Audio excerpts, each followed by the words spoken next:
Hello, I'm Alex Philly and you're watching part 13 of the Dragonball Z Legendary Super Warriors Let's Play. Let's dive right into Story Battle 13.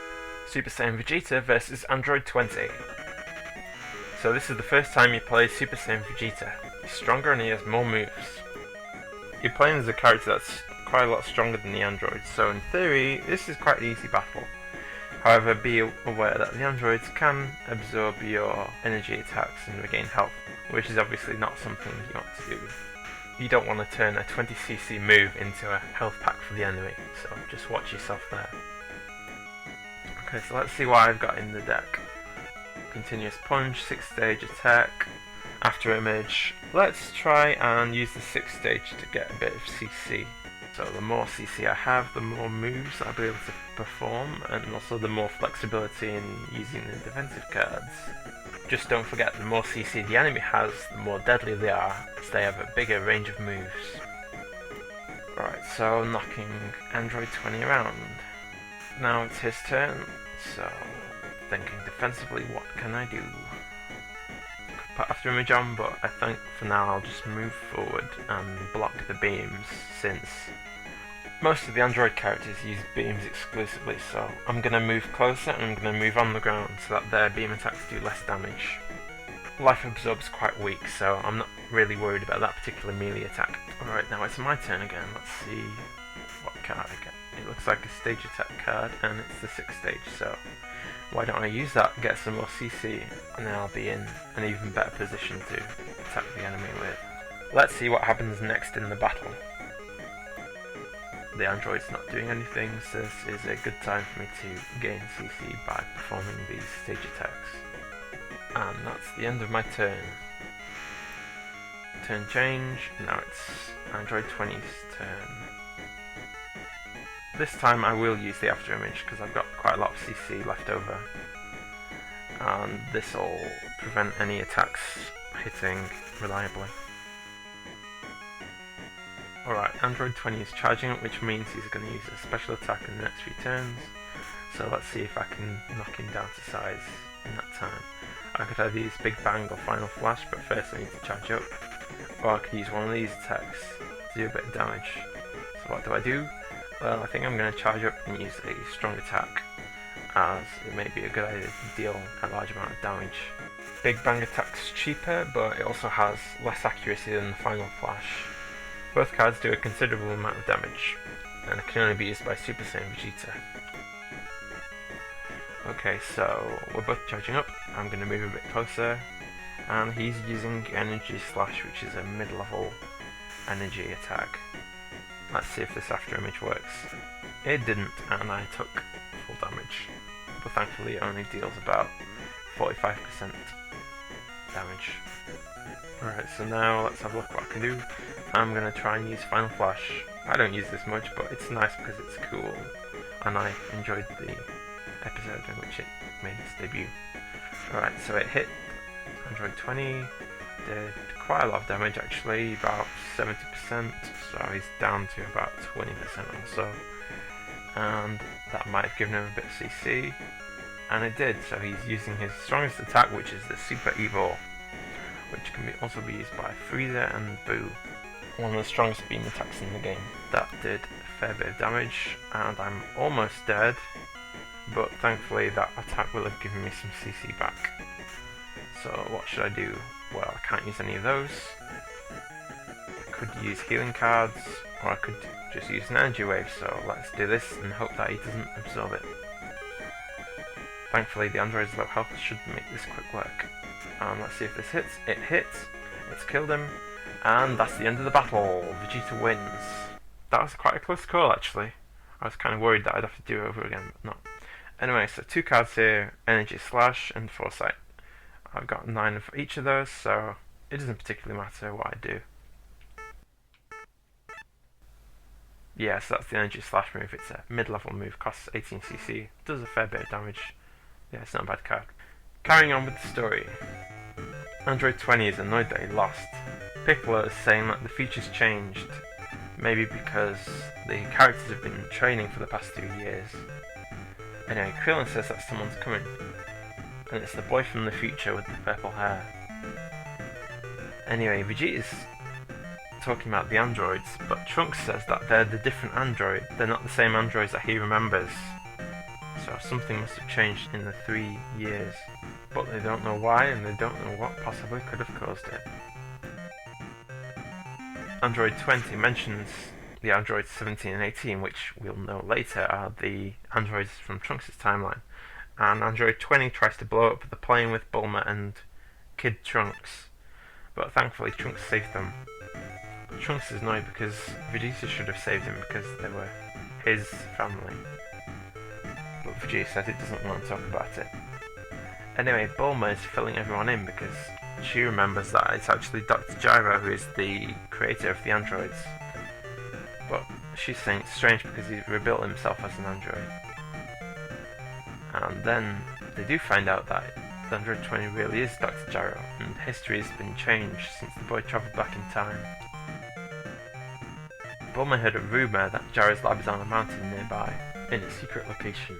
Piccolo suggested that they have to find the lab in order to destroy it before they release the androids. The only question is, can they reach there in time? Vegeta doesn't agree, so he flies off to fight alone. Anyway, Piccolo says that Vegeta's gained a lot more power than Goku.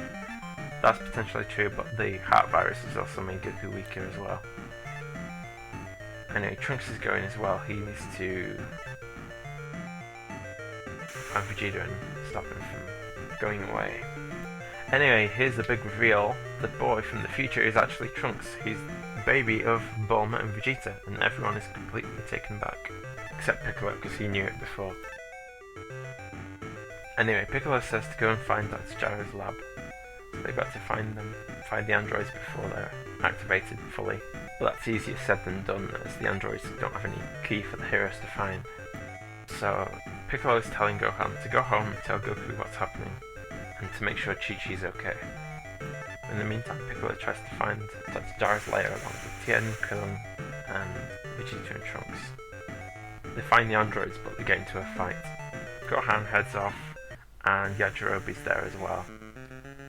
They all go back to Goku's house, and they find Yamcha who's giving Goku his heart medicine, and Yamcha's taking some of the medicine himself to counteract the effects. Krillin and the gang ran into the androids that were activated, so Dr. Gyro is out of the picture now, and instead we've got 3 new androids, 16, 17 and 18. The black and blonde haired twins. 17 and 18 are the androids from Trunks' future. Story Chapter 14. The Premonition, the New Terror. They ran into androids 17 and 18, the ones from Trunks' future, revived by Dr. Gyro. And they also discover Android 16, who's a specially created android which was developed entirely to defeat Goku in single combat. Anyway, all the combined forces of the Z Warriors couldn't beat Androids 17 and 18, not even Super Saiyan Vegeta. But thankfully 17 and 18 let them live because they want to find the strongest person, which means they go looking for Goku. Which is strange because in Trunks' timeline the androids killed everyone, so obviously something's changed regarding the way the androids think. Possibly another result of time travel. Gohan suggests going back in time to try and destroy the androids, but Trunks says that won't work, because what's happening in Trunks' world won't change. The past can change, but the future will stay the same. So effectively, Trunks' time has become its own separate dimension from everything else. But anyway, Bulma told Trunks to go back in time and try and stop the androids anyway, because it would make him stronger as well. So they're taking Goku to Master Roshi's house to lie low, so that the androids don't find him.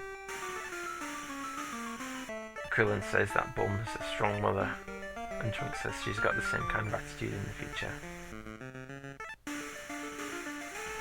Anyway, Bulma's got some interesting news. Bulma says she's found Trunks' time machine, but Trunks says that's not possible because he's taken his time machine with him. Bulma's asking if there's another time machine, but Trunks says no, there's only one time machine. So this is quite a strange event. So Gohan, Trunks and Bulma all go and investigate.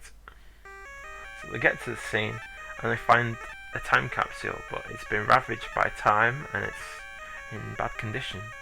whereas the one that Trunks has got is in completely good condition. But there's only one time machine, and you can tell that because Trunks wrote Hope on the side, so it's definitely the same time machine. But Trunks is saying that the old time machine came here 4 years ago, and no one's found this since that time, and something hatched out of it. So here you play as Gohan and you look around. Anyway, here Gohan and Trunks talk about the future, and Gohan asks what he's like in the future. And Trunks says he's strong and kind, sacrificed himself to save Trunks. As we know from Trunks' future, Trunks and Gohan become good friends, and Gohan becomes Trunks' mentor and teaches him how to fight and teaches him to harness his power. And eventually, through Gohan's death, Trunks learns how to become a Super Saiyan, and that's about the time when he travelled back in time. Yeah, so here you look around and you're looking for this strange insect skin. You just have to navigate your way through these trees. It's a bit like that hedge maze in Goblet of Fire, and that's over here. And then you choose to call Trunks and Bulma. So they go there, and whatever is in the egg shed its skin. It's some kind of insect skin of some kind, as it must have shrunk to fit into the time capsule. Anyway, they're going to try and investigate the source of this strange insect skin. So they're at Roshi's place, but Krillin can sense something happening in Ginger City, and some kind of tremendous energy spike there. And they told Krillin about the skin they found. They can sense Piccolo's key, Frieza's key, and Goku's key from outside, but it's strange because Goku's still inside, so it's not him. So someone's going to investigate what's happening in Ginger Town. So Piccolo goes there, and Piccolo stumbles upon the creature in the rubble. And Piccolo's talking to this creature known as Cell. And Cell says, "I'm your brother." Could he really be his brother? Find out in the next episode. Dragon Ball Z Legendary Super Warriors. Thanks for watching. See you next time.